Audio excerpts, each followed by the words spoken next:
una producción de Troop. No eran, así nacieron.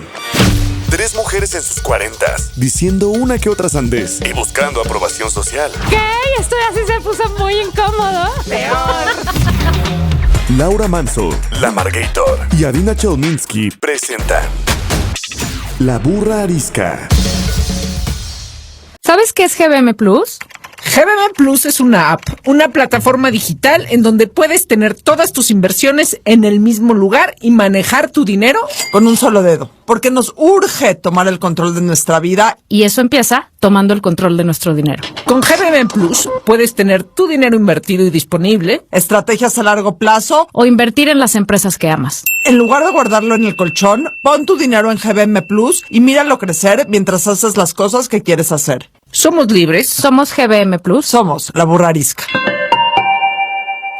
Hola, ¿cómo están? Bienvenidos a este nuevo episodio de La Burra Arisca.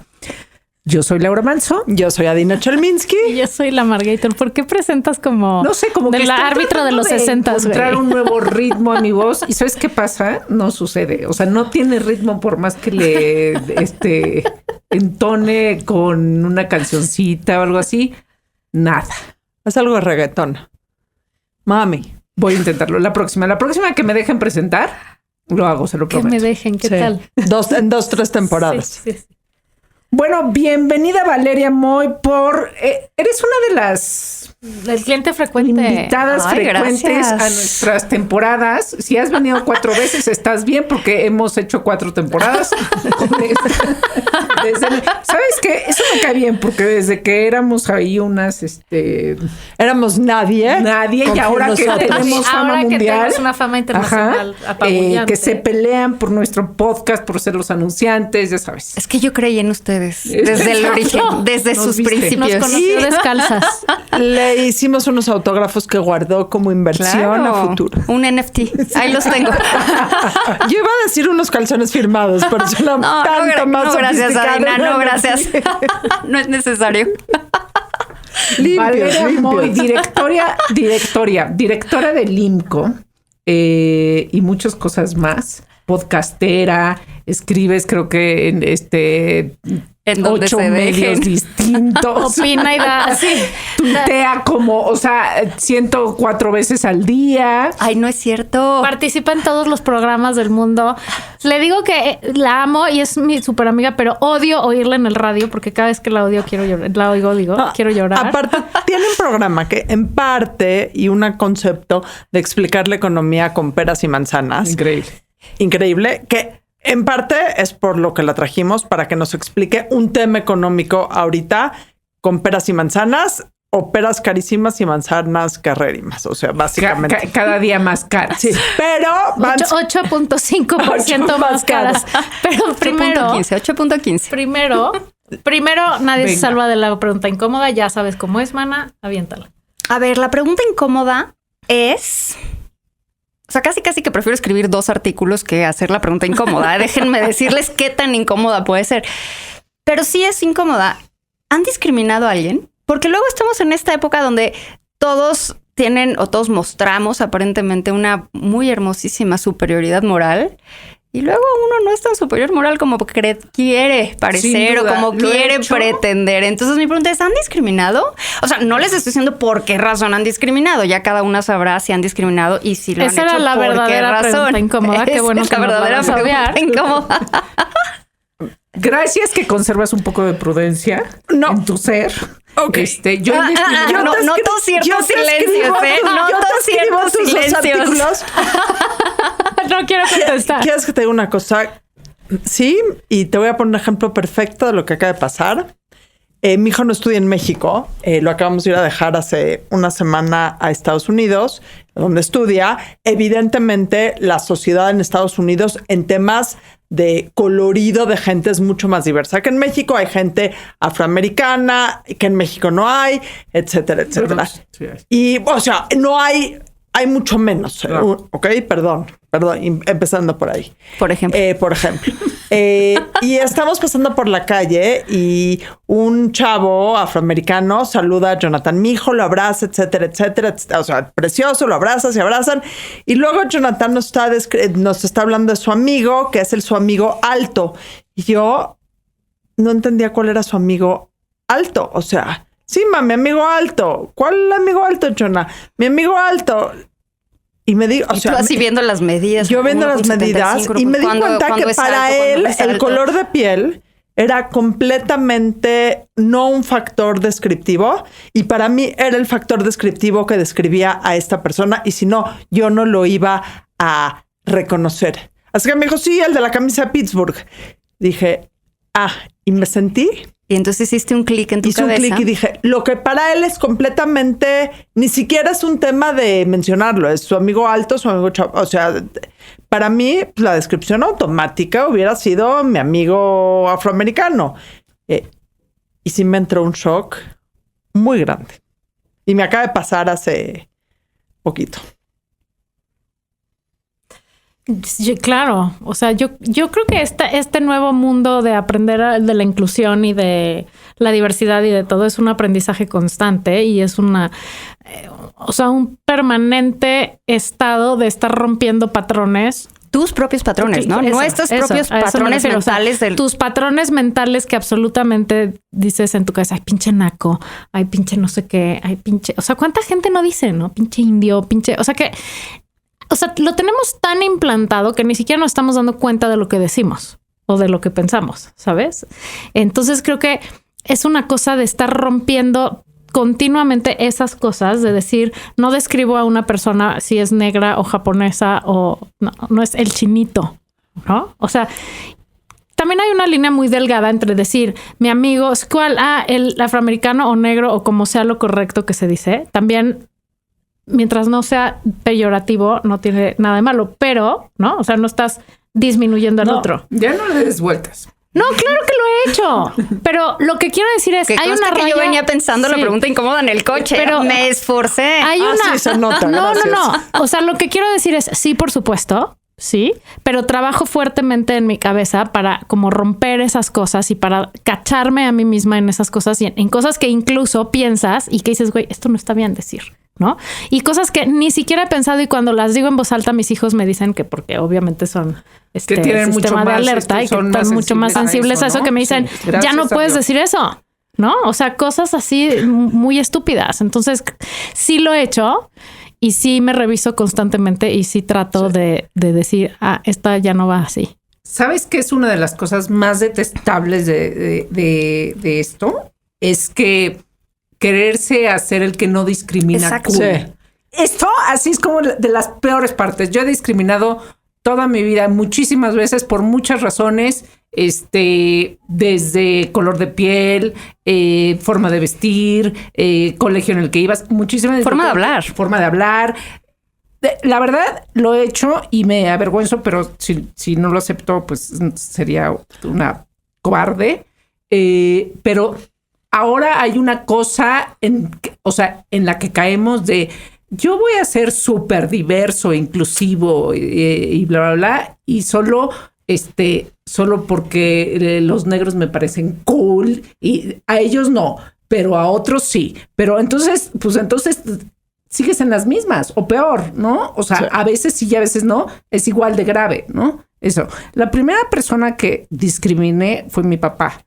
Porque mi papá es pues moreno. Y no sé qué habré escuchado en mi casa seguramente porque mi mamá no es nada morena. Mi mamá, pues de ahí aprendí a pues seguramente decir que los morenos algo.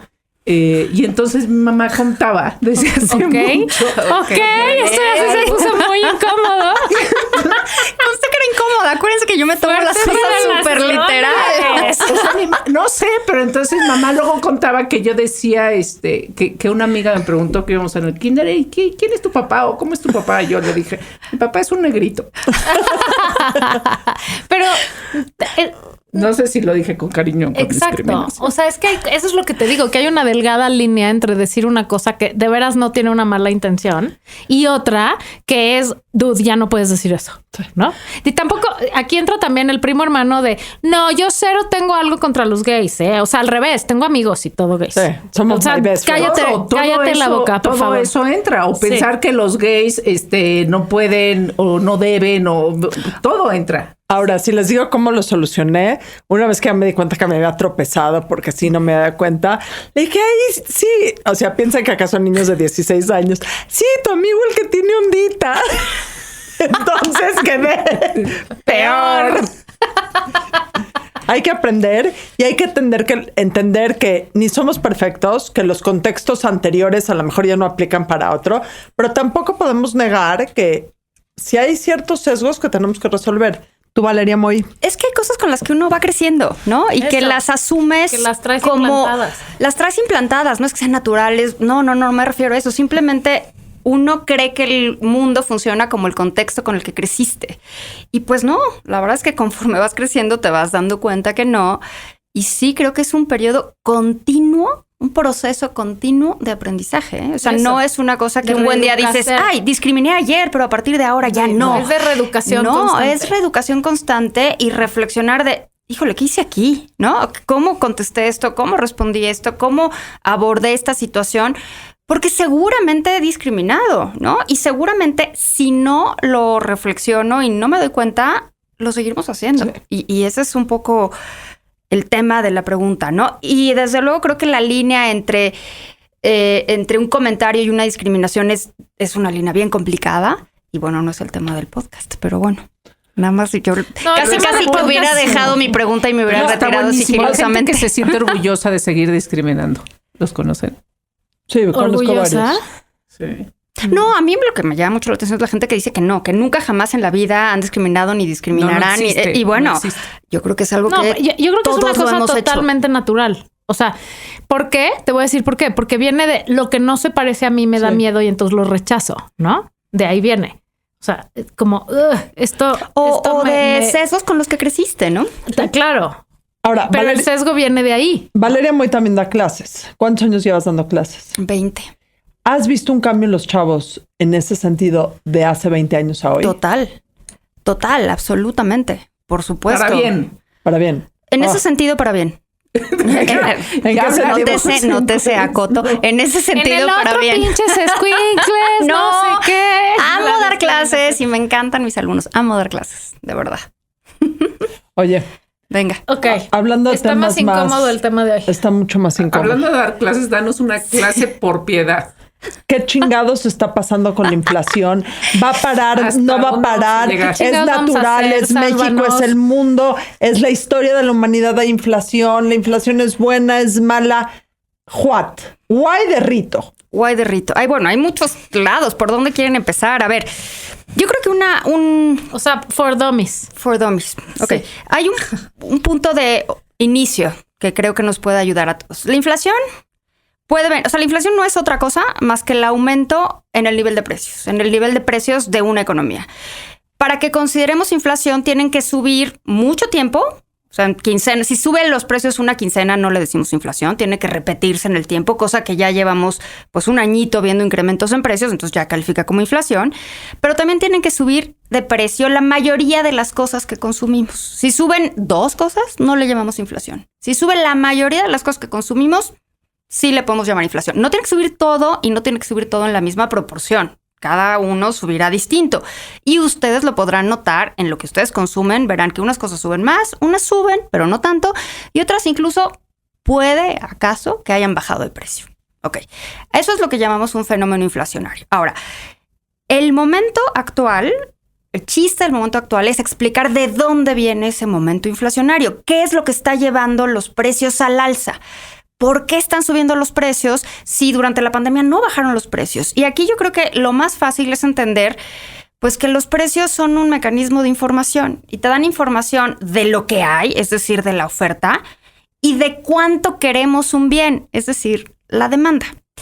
Yo creo que están pasando 2 cosas. Por un lado, hay un componente en el mundo de demanda, es decir, hay lugares, en particular Estados Unidos, en donde se dieron trillones de dólares, y cuando digo trillones son trillones de dólares en apoyos fiscales. Llegaban cheques a las familias, llegaban cheques incluso a algunas pequeñas y medianas empresas, incluso a algunas grandes empresas les llegaron unos chequesotes por miles de dólares en lo individual que sumaban billones o trillones de dólares, dependiendo cómo los cuentes, a la economía estadounidense. Eso permitió a la economía estadounidense que siguieran gastando.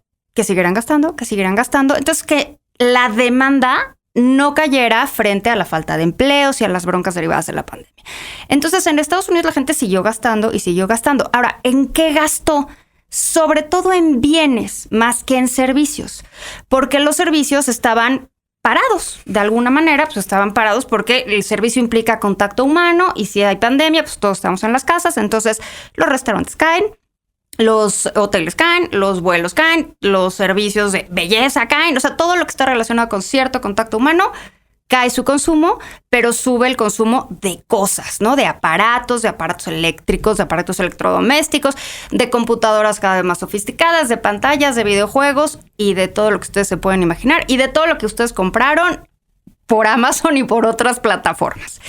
Entonces, por un lado tenemos ese fenómeno de demanda y luego tenemos un broncón que surgió en enero de este año, que es la guerra de Rusia con Ucrania. Es que maldita sea, ya sé, maldita sea en muchos sentidos. Discrimino y odio a Putin. Discrimínalo. O sea, sí se vale discriminar a Putin. No sé si te vayan a cancelar por discriminar a Putin, pero bueno. O sea, ¿por qué nos vino a joder la vida más? Por increíble que parezca, y yo llegué a escuchar analistas que decían, ay, pero si está bien lejos, a nosotros ¿qué nos importa? Se nos olvida que Rusia y Ucrania se conocen como el granero del mundo. En Rusia y Ucrania se producen cantidades industriales de trigo, cantidades industriales de maíz, cantidades industriales no solo de estos granos tan esenciales para el consumo humano y animal, porque de repente se nos olvida que también los animales consumen, o sea, de algo alimentamos a las vacas y de algo se alimentan los cerdos. Entonces, el consumo humano y animal, y también producen un montón de minerales, entre comillas, raros, que se usan para el desarrollo de muchos productos tecnológicos. Por ejemplo, los famosísimos chips o los microchips o los semiconductores. Para producir eso se necesita un mineral que solo se produce en Ucrania. Entonces, tienes un problema en el lado de los granos y en el lado de minerales raros y además un problemón en el suministro de energéticos a Europa, gas y petróleo. Eso te genera una bronca de oferta. Es decir, si ya no tienes trigo, pues el trigo se hace más caro porque la gente sigue demandando pan. O sea, nosotros vamos en las mañanas, igual quieres la concha, igual quieres el virote, el bolillo. O sea, la gente... El virote. La gente come virote? Valeria Mollero. Hola, buenos días, joven, me da un virote. Los tapatíos comen virote. ¿Quieres su chilindrina? ¿Quieres su La piedra? chilindrina, ¿no? Su orejita. Su Garibaldi, qué sé yo. ¿Qué sé yo? Viva el pan. Viva el pan. Entonces todo o su croissant, tú que acabas de regresar para de tu ser viaje. mucho más millennial, su pan de masa madre. Exacto, el pan de masa madre, en efecto. Entonces, pues todos quieren el mismo pan. O sea, nadie dice, ay, hay conflicto en Rusia y Ucrania. Hoy no voy a echarme mi pan de masa madre. No, pues la gente va y se pide su pan de masa madre y le da igual lo que esté sucediendo. Es decir, la demanda frente a este choque de oferta no se ajusta rápido. Y entonces, ¿qué empieza a pasar si todos seguimos demandando el mismo pan, pero ya no hay trigo? Pues el precio del trigo va subiendo y el precio del pan va subiendo en consecuencia. Entonces tenemos un tema de demanda, por un lado, básicamente impulsado por la recuperación rapidísima de Estados Unidos, y un tema de oferta impulsado por las broncas en el petróleo, más el conflicto rumbo a la guerra, porque llamarle conflicto me parece un eufemismo, por la guerra de Rusia con Ucrania. Entonces tenemos... ahora sí que la tormenta perfecta, una combinación de dos cosas que las dos presionan el precio de las cosas al alza. A mí me llama mucho la atención, estoy oyendo obviamente las noticias todo el día y a nosotros nos preocupa el incremento en el precio de la tortilla, me parece completa y absolutamente lógico, pero en Francia las noticias es cómo está incrementándose el precio del queso. No, pues claro que se está incrementando el precio del queso porque no hay mostaza. No hay mostaza. Hay un mostaza shortage de Dijon. mostaza Dijon, que es un problema gravísimo si eres un francés. Bueno, imagínate, o sea, en Europa el ganado lo alimentan con trigo que llevan de Ucrania. Entonces, si no hay trigo o si el trigo se hace más caro, pues el propio alimento del ganado se hace más caro y entonces todo lo derivado del ganado se hace más caro. Y así entras a una espiral donde pues los precios de casi todo empiezan a subir. En todo el mundo. En todo el mundo, en casi todo el mundo. Sí hay economías donde no está subiendo tanto el precio de las cosas, pero yo creo que es momentáneo, ¿no? Yo creo que de alguna manera lo van a captar distinto. Por ejemplo, Panamá. En Panamá no ha subido tanto el precio de las cosas, pero Panamá es una economía muy diferente, opera de forma muy distinta a la que opera el resto del mundo porque tiene un suministro básicamente continuo de dólares, ¿no? Por el canal de Panamá, perdón. Entonces opera distinto. Pero en términos generales, sí estamos viendo un incremento importante en los precios. O sea, hoy salía una noticia por ahí de que podían llegar los precios, incrementarse los precios en el Reino Unido alrededor de 18%. Eso, pues es algo que nunca han visto, ¿no? O sea, nosotros hablamos del 9%, del 8%. Y hay quien me recuerda de Valeria, no exageres, en algún momento era 40, 60, 100. Y claro, para los ingleses es no, 18, ni siquiera me menciones eso porque no me lo puedo ni imaginar. Y pues luego viene el problemón que yo creo que apenas nos estamos dando cuenta de esa bronca que viene de si ya perdiste poder adquisitivo este año, pues ¿qué van a demandar los trabajadores? Incrementos en salarios. Claro. Y si demandas incrementos en salarios, vas a volver a presionar la inflación. Y entonces sí, puedes entrar, que ojalá no suceda, pero puedes entrar a una espiral inflacionaria que es así, no nos gusta y no queremos. Okay, aquí hay una pregunta muy puntual que te quiero hacer y tiene un poco de economía y un poco de política, porque es un tema que se ha politizado mucho, pero sí me interesa. Es un tema y es un fenómeno mundial que tiene que ver con las fuerzas de oferta y demanda. Y ahorita que lo mencionaste, no dijiste nada del gobierno, etcétera, etcétera. ¿Hay algo que el gobierno mexicano ha hecho, ha dejado de hacer, podría hacer o tendría que dejar de hacer para controlar este momento inflacionario, por no llamarlo una espiral? ¿O es algo tan inercial que ni siquiera hay que politizarlo? A ver, hay dos cosas, ¿no? Por un lado está el gobierno, el presidente y el plan que ha implementado para contener la inflación. Y por otro lado está Banco de México, que no es el gobierno, que es el Banco Central y que hace política monetaria, ¿no? La política monetaria incide en las expectativas de inflación. A mí siempre me llama mucho la atención el tema de política monetaria porque además es complejísimo. O sea, hacer política monetaria es de las cosas más difíciles que hay.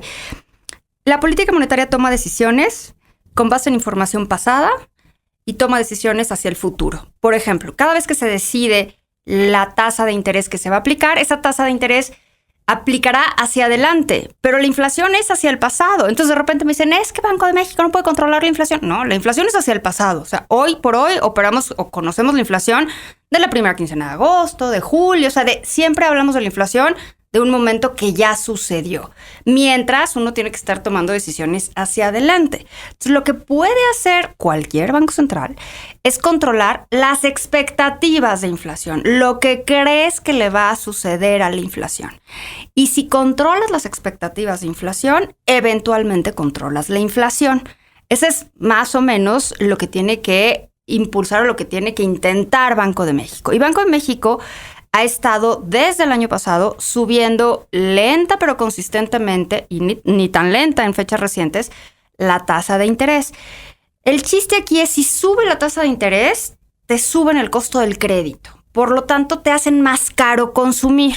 Y entonces, de alguna manera, frenas la demanda y al bajar la demanda, los precios dejan de subir tan rápido o el ritmo de crecimiento de los precios disminuye. No corrige, sin embargo, el tema de oferta. Entonces, este tema de oferta de no hay trigo, no hay maíz, los minerales, eso no lo corrige porque eso no es de demanda, eso es meramente oferta. Y ahí es donde la pregunta de ¿ha hecho algo el gobierno o está obstruyendo la oferta o está fomentando la oferta? Y ahí es donde la pregunta se vuelve mucho más complicada. Yo creo que hay varias cosas que el presidente López Obrador ha hecho en detrimento de la oferta. No estoy hablando en específico de la inflación, pero sí en detrimento de la oferta. Por ejemplo, bloquear el acceso a energéticos más baratos, más competitivos, más fácil, que vengan generados por iniciativa privada, que bajen el costo de la energía. La energía, así como la podemos incluir, energía eléctrica, combustibles, gasolinas, gas, todo lo que incluye energéticos.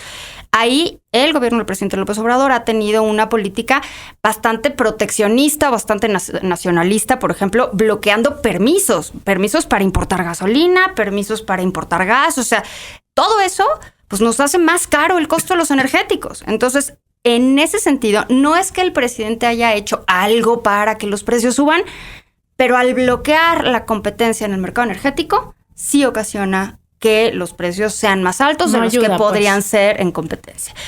Y por otro lado, sí ha hecho algo desde marzo de este año que justo ha tratado de revertir ese incremento en los precios de la gasolina, que es dejar de cobrar el IEPS. La gasolina tiene este impuesto especial sobre productos y servicios, que se llama IEPS, que en México hacemos un mecanismo muy chistoso. Ponemos el precio internacional de la gasolina, luego le ponemos IEPS y luego, como nos parece mucho el IEPS, le damos un subsidio al IEPS. Es decir, no cobramos todo el IEPS, ¿no? Todo bien. Entonces, cobramos el impuesto, pero luego decimos, bueno, no lo cobro todo, ¿no? Y entonces no cobramos todo el IEPS y le damos un porcentaje de estímulo. Haría una analogía con una frase muy soez mexicana, pero me la voy a ahorrar. Luego se las digo.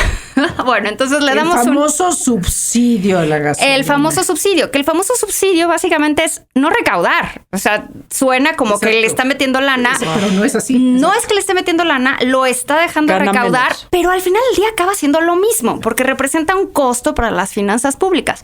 Y más allá de ese subsidio, entre comillas, al IEPS, que lo ha dejado de cobrar, pues desde marzo, aunque estas semanas recientes ya lo empezó a cobrar un poquitito, no mucho, pero un poquitín. Además de ese subsidio, le ha dado un estímulo adicional de alrededor de 5, 8 pesos, dependiendo si el litro es de Magna o de Premium o de diésel. Entonces, eso que le estamos metiendo como finanzas públicas nos cuesta 12,000 millones de pesos a la semana. O sea, imagínense 12,000 millones de pesos. Ya los quisieran para un domingo, ¿no? Ya los quisiera cualquier secretaría, cualquier estado para operar. Esa medida nos ha costado 12,000 millones de pesos a la semana, más lo que se acumule, ¿no? Y al final, eso que ha hecho que viene el gobierno, pues tiene sus consecuencias, ¿no? Yo no digo que sea bien o mal. O sea, ahí sí lo dejo, ahora sí que a su amable consideración. O sea, yo solo sé que esa medida de no cobrar IEPS y de darle el estímulo hace que el litro de gasolina sea más barato del que sería si estuviéramos cobrando el IEPS completo sin el estímulo. Estaríamos pagando quizás 30 pesos o un poco más por litro de gasolina en lugar de los 22, 23 que estamos piensan pagando. Acá hay un tema. No es solo la gasolina de los coches. La gasolina para las empresas, para muchas empresas, para muchas fábricas, es un costo enorme en el costo de los productos. Y el transporte. Entonces, el poder quitar o poder reducir un poco esos costos hace que la burbuja de nieve, la bola de nieve, quizás se controle un poco más. Sin duda. Entonces, eso que nos ha costado en finanzas públicas 12,000 millones de pesos a la semana desde marzo que se ha implementado, o sea, es un dineral, sí ha tenido un impacto en contener la inflación. Si no se hubiera aplicado eso, la inflación andaría por ahí del 11%. Entonces, claro que ha tenido un impacto para contener la inflación, que hoy por hoy está alrededor del 8.15%. Y si no se hubiera aplicado, pues sí rondaría el doble dígito. Ahora, eso nos ha costado. Yo creo que ha sido una decisión política más que económica, pero al final del día ha contenido la inflación, a diferencia de lo que sucedió en Estados Unidos, que se acordarán que hace varias semanas era el tema, el incremento en el precio de la gasolina. Y ahí sí no tiene este colchón, por decirlo de alguna manera. El precio de las gasolinas empezó a volver a bajar en estas semanas y entonces en Estados Unidos ya no es el tema, el precio de la gasolina. Ya hay otros temas ahorita, ¿no? En la agenda económica de Estados Unidos, pero eso que tuvo unas semanas a Biden pasando aceite porque la gasolina había subido mucho de precio, ya se empieza a contener. Y en México, pues seguimos dándole el bonito subsidio, ¿no? Ahora, de lo que se pueda decir, ¿no? Ustedes, los economistas que son especialistas en eso, hacia futuro, ¿cuándo va a parar esto? O sea, ¿va a seguir subiendo? O sea, porque la conversación está evidentemente, en todos lados, en todas las familias, no sé si en todos los estratos, pero... No, claro que sí. O sea, no hay manera de ir al súper sin no darte cuenta. ¿A quién le pega más la inflación? A los más pobres, Claro. siempre. Claro. La inflación le pega siempre más a los más pobres, son quienes menos se pueden proteger de la inflación, siempre. Pero además, ahorita, como la inflación se está concentrando en alimentos, los deciles de más bajos ingresos, es decir, los más pobres, dedican más del 50% de su ingreso a alimentos. El último decil dedica 28% de su ingreso a alimentos. Entonces, el solo hecho de que como porcentaje de tu ingreso le dediques más a la comida y la comida sea lo que está subiendo de precio, hace que le pegue mucho más a los deciles más bajos de ingreso, es decir, a los más pobres. En el IMCO llevamos un análisis mes a mes de cómo pega la inflación a los diferentes deciles. Y con los datos oficiales, esto no es invento nada, estos son los datos del INEGI, siguiendo la metodología que se tiene que seguir, la ponderación que se tiene que seguir. El primer decil de ingresos, que es el decil más bajo, de ingresos más bajos, está viviendo una inflación de 10.3%. Mientras que el decil más alto, es decir, los más ricos, están viendo una inflación de 8% y el promedio es de 8.15%. Cuando hablamos de la inflación, la más reciente es 8.15%, pero para los más pobres la inflación es de 10.3% y para los más ricos en este momento, por la forma en la que se está dando la inflación, es de 8%. Entonces, si la inflación normalmente siempre le pega más a los más pobres, en este momento le está pegando todavía más a los más pobres porque se está concentrando en alimentos y es ahí donde los deciles de más bajos ingresos concentran su consumo. Yo me acuerdo siempre de mi abuela de regresar del súper y decir, es que no puede ser, todo está carísimo, cada vez más caro. Y es un poco largo, siempre... Y ya te oímos volviste tu eso. abuela. Ahora soy mi abuela, ¿no? Pero es que está cabrón. O sea, no hay manera que alguien vaya al súper y no se dé cuenta de que compras 3 cosas y son 5,000 pesos. O sea, y no compraste filete, ni 2 botellas de champán, no. O sea, compraste tantito jamón o un queso, un trapeador y 6 manzanas y son 5,000 pesos. Y además están dando unas distorsiones tremendas porque, por ejemplo, yo no sé ustedes dónde compren las tortillas, pero pues normalmente hay esta idea de que las tortillas son mejores en las tortillerías de la casa de uno, ¿no? O sea, vas a la tortillería del barrio, la tortillería de la cole. Sí. Bueno, pues ahí está. Bueno, esas tortillas, las de las tortillerías, de las pequeñas tienditas, los changarritos, el nixtamal que está cerca de la casa, esas andan alrededor de 23, 24 pesos el kilo. Hay lugares donde ya llegaron a 30 pesos el kilo. Sí, está caro. Las tortillas en las grandes cadenas de autoservicios, en estas grandes tiendotototas, están alrededor de 12, 13 pesos el kilo. Porque estas grandes tiendotototas venden muchísimo. No solo venden muchísimo, sino que tienen otros productos a los cuales pasarle el costo del incremento en las tortillas. Entonces, es bien importante entender estrategia, ¿no? Que es una especie de estrategia que quién sabe cuánto aguanten, porque estas cadenas dicen, a ver, si la tortillería de afuera la venden 25, 26, pues yo también lo vendo. O sea, tengo margen para subirle. Entonces, yo creo que ahí tenemos un tema específico, el precio de las tortillas, ayer, complicado. Vaya, es un dato, es más bien una anécdota que un dato o algo para tomarse en cuenta, pero fui al súper, a un súper que está en Interlomas, entonces, pues, y es un gran súper de tamaño, y las señoritas de las que atienden estaban hablando de que habían bajado las ventas de bastantes productos.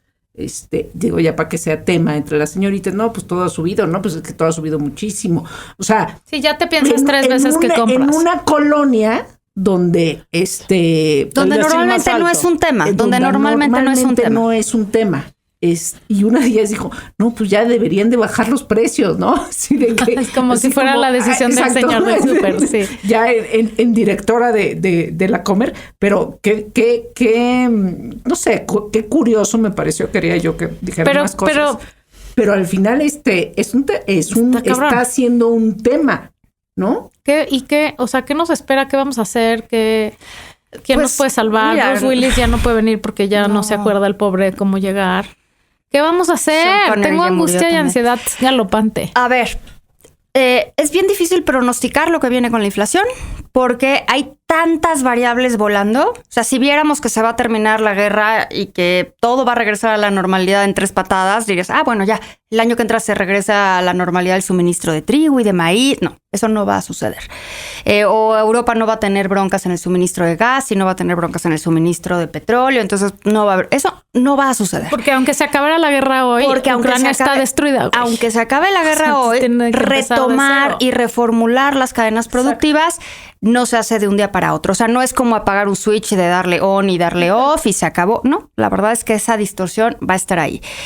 Banco de México estima que se va a llegar a una inflación de 8.5% durante el tercer trimestre del año, es decir, pues ya prácticamente en el que estamos, y después va a empezar a bajar. Ojo aquí, el año que entra es muy probable que la inflación empiece a bajar. La inflación, porque la inflación al final del día es un porcentaje. No quiere decir que los precios vayan a bajar, ¿no? El 10%, o sea, suben los precios, pero el porcentaje es menor porque la base es más grande. Porque ya subieron los precios, entonces ya vas a estar partiendo de precios más altos y entonces los incrementos, aunque sean altos, porcentualmente se ven más bajos. Entonces, únicamente por un efecto de base matemática, de base de comparación, el porcentaje va a ser más chiquito. Y la inflación no es otra cosa más que un porcentaje, porque es un porcentaje de cambio en los precios. Entonces, sí, a partir del año que entra veremos quizás inflaciones más bajas, pero no quiere decir que los precios sean más bajos. Eso sí es muy importante. Voy a hacer un ejercicio más. Estamos jodidos para que no lo tenga en mente, ¿no? Para que ese 8% no esté volando en la nada. Hacia años anteriores había inflaciones del 3%, sí, llegamos al 2.5 por ahí. Ajá. O sea, en los últimos 22 años, esta es la inflación más alta. 8.15% es la inflación más alta. Entonces, claro, para toda una generación, esta es la inflación más alta que han vivido, ¿no? Quizás para nosotros, pues sí, en algún momento vimos alguna más alta. Exacto. Pero la inflación que ven ahorita los jóvenes es la inflación más alta que han visto en sus vidas. ¿Qué podemos hacer? O sea... Hay poco, la verdad. Perdón, ya, Valeria, ya sé, pero es que...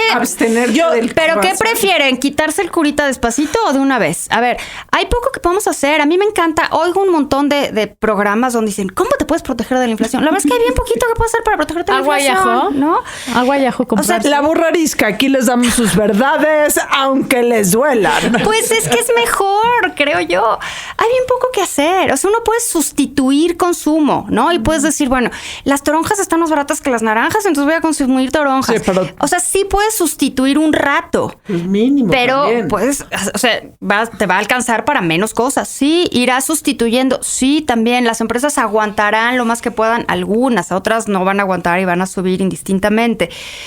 La forma típica en la que les van a decir que hay que ahorrar es busca instrumentos financieros que te paguen una tasa de interés por arriba de la inflación. Hombre, la inflación está en 8.15%. Díganme qué instrumento financiero les paga más que la tasa de inflación. No, pero... O sea, si encuentran uno, a lo mejor Adina domina y no puede decir sí. Tengo que decir que este programa es patrocinado por GBM y sí tiene... buenos instrumentos de inversión. Bueno, que nos consigan unos que paguen más de 8.5%. Ahora, no pagan más de 8.5, pero está en 7 y algo su cosa de... O sea, yo sí les quiero decir algo y aquí hay que empezar a consumir local, porque aquí hay un tema muy importante.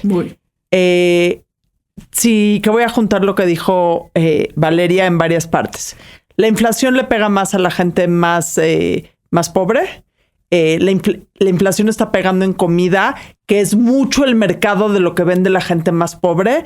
Entonces, si van a ir a su súper, igual se van a gastar una millonada y van a comprar sus jitomates en Walmart, que al señor Walmart o al señor le vale madres, vayan a la tienda de la esquina y cómprenle los jitomates. Vayan al mercado y cómprenle los jitomates ¿sí? a quienes o si vas al súper, güey, no compres las manzanas que vienen de Nueva Zelanda. Compra las manzanas de Chihuahua. Claro que no, pero a ver, es que están hablando como si la gente no se fijara. La gente claro que se fija. Y entonces cuando uno está decidiendo si va a comprar las manzanas de aquí, de allá o de acullá, de entrada casi todas las manzanas son producidas en Estados Unidos. Entonces si vemos la estampita del... Sabes que todas las frutas tienen su bonita estampita. Sí, pero no tantas. O sea, fíjense en las estampitas y ahí en las estampitas viene bonito Washington State. Y el aguacate ya viste cómo está. Casi todas las manzanas vienen de Estados Unidos. Entonces, pues uno puede decir, bueno, no consumo manzanas. O ¿sabes qué? A lo mejor te sale más barato consumir manzanas. O sea, depende de lo que esté pasando con cada producto en específico. Lo que pasa es que a fin de cuentas lo que va a pasar es que vas a consumir manzanas y esa lavadora que te querías comprar vas a decir, pues si ya, o sea, voy a ser muy simplista, si todo mi presupuesto se está yendo en manzanas, jitomates y aguacates, vamos a tener que empezar a postergar decisiones de consumo. O al revés, Adina, porque muchas veces si algo que funciona y lo vemos cada vez que hay fenómenos inflacionarios es que la gente adelanta consumo. Eso también. Porque dices, híjole, quién ¿Cómo sabe va a cuánto estar me la vaya a lavadora la costar la próxima lavadora el mes que entra. Entonces a lo mejor me vale la pena ahorita. Por eso les digo que no hay mucho que hacer porque todo está en función de lo que esperamos que suceda con la inflación. Ay, ¿sabes y esa qué? es la variable que te está invitamos revuelta. para Ya darnos nunca me paz. vuelven a invitar. Qué pedo, güey. Bye, Valeria. ¿Sabes qué? Bye, gracias por participar. Queriéndole dar la vuelta a la inflación. Ok. queriendo Bueno, encontrar ahora sí paz. que si ya me conocen, ¿para qué me invitan? ¿Algo que nos quieras decir de la viruela del mono? Soñé que me daba Ay, viruela del no, que no mono, nos dé Dios cruz, nos cruz. libre. Que Dios nos libre. No, sí. bueno, nada más. Hay que tener, con lo que sí hay que tener cuidado, y eso sí es algo que está dentro de nuestro control, es con los créditos. Sí. Porque los créditos en su gran mayoría son a tasa variable y la tasa variable se va ajustando muy rápido cuando hay inflación. Entonces, yo no soy nadie para decirle a la gente que se endeude o no se endeude, pero en la medida de lo posible, cuando la cabeza. tenemos alta inflación, tengan mucho cuidado con si la tasa de interés de su crédito es variable o es fija. Porque si la tasa de interés es variable, en momentos inflacionarios van a salir Y por otro perdiendo. lado, si recomendación es es, fija, no se ahorita es endeude. muy alto la tasa, o sea, No estás se fregado. endeude. Si ya está endeudado, vaya a ver su tipo de tasa. Y si es variable, ¿qué les decimos? Pero, por ejemplo, los que tienen hipotecas a tasa fija, Sí. este es un buen momento. Depende Ajá, de cuándo pero si esté es ahorita. variable, ¿cuál es la recomendación si es variable? O ya. Como es que tírate el hay que precipicio. Hay que renegociar. Y los meses sin intereses. ¿Qué? Los meses si son sin intereses, está sí bien. son sin intereses, pero es que eso de los Es- meses sí, sin intereses eso Es la trampa más Es un grande de la truco. historia. ¿Cuánto es? O sea, si tienen- lo comprarías de contado, ¿cuánto te costaría? Exacto. Y esos son los intereses escondidos. O sea, Exacto, mucho porque cuidado con los si meses lo sin compras intereses. de contado son 10 pesos y si lo compras a 8 meses sin intereses son, son 14 15. Entonces, pesos. Ajá. ¿dónde están los intereses? Ahí. O sea, nada más abusados con la forma de ver sin intereses. Si es 10 pesos de contado y si es sin 10 intereses pesos en es 6 10 meses. pesos dividido, Sí. ¿no? Sí. Pero abusados porque 3 de luego te dicen 3.33. sin intereses, pero te suben el precio. Entonces, nada más abusados con los créditos, que eso sí es una decisión que pueden tomar y pues sustituyan productos caros por productos que puedan sustituir por menor precio. Pero sí, no hay mucho que hacer. Yo sé que les venden la historia de que hay un montón. No, la verdad es que hay poco que hacer, ¿no? Solo hay una cosa que hacer. Hoy. Decir quién tiene ondita. Para Sí. terminar, no Es lo arrastrándonos único que en va a el solucionar La inflación no tiene Ya sé ondita. quién tiene ondita. Yo llegué a este programa diciendo, "Puta, no sé quién tiene ondita, porque quien tiene ondita para mí, en paz descansa, que es Sean Connery." Pero mientras estaba echándome mi rollo de la inflación, me acordé de un banquero central que tiene mucha ondita. ¿Cómo puedes estar echando un rollo de ese Llamado- nivel y estar Exacto. pensando en alguien que tiene ondita, güey? Bueno, cada Yo estoy, quien, tengo cada que hacer quien. una concentración Se llama bárbara en lo que estás multitasking. explicando. Sí. Cada quien. A lo mejor no lo ubican, pero para los que estén en mi mismo mundito, Adina seguro sabe quién es. Mario Draghi, que fue el presidente del Banco Central Sí, Europeo, europeo. luego primer ministro italiano, acaba de renunciar. Tiene mucha ondita. Mucha ondita, Mario Draghi. Mucho. Y te voy a decir, te la voy a... lo ubico. Christine Lagarde. Googlea. Esa sí, También ya la hemos tiene- hecho. tiene- Esta yo también ya la la hemos- dije una creo vez. que tiene Bueno, más pero ondita, Mario Draghi. Mario. No, sí. Mario sí. Draghi tiene Y la mucha Françoise ondita. no sé qué también tiene ondita. Mario Draghi Christine tiene Lagarde. mucha ondita. Mario, lo voy a googlear. Hay una H en medio. Es que a mí el bronceado de Christine Lagarde me genera- pone, sí, me porque pone un está poco muy- nerviosa. sí. Pero Mario Draghi también me pone nerviosa. Tú otro tila sentido. onditi. En el sentido opuesto. Gracias, Valeria Moy. En tus Encantada. redes sociales, ¿dónde te seguimos? ¿Dónde te Arroba encontramos? Valeria Moy y ya con eso. Arroba Para Valeria Moy. más buenas Y su noticias como podcast esta. se llama Peras y Manzanas. Mi podcast es para Te voy a decir, para la quinta vez que vengas, vamos a hablar de algo que no tenga absolutamente nada que ver con dinero y eso. Una vez vino y no hablamos de dinero. No, claro que sí. hablamos de... ¿De quién tiene ondita? ¿De quién tiene ondita? Ese fue el origen de la Tenemos que ondita. hablar de otras cosas. Sí. Gracias por Gracias. venir, mamá. Encantada de verlas. Hasta la próxima. Hasta la vista. Un programa patrocinado por GBM Plus.